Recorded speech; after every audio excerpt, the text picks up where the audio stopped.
Many feared death as two BRT buses collide in Ketu, Lagos State.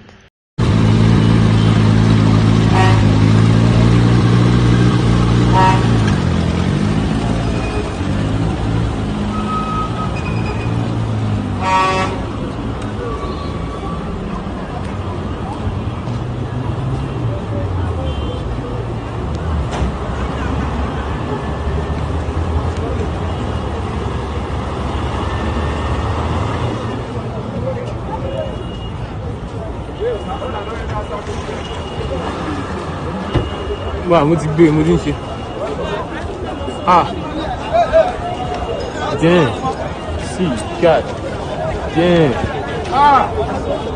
Damn. Mo gbé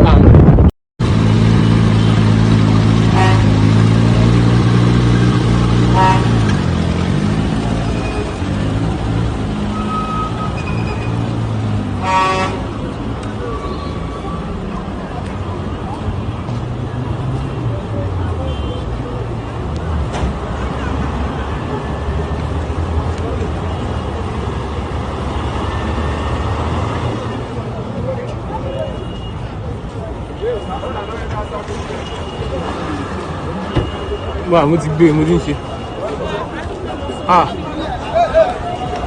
Damn. See, God. Damn.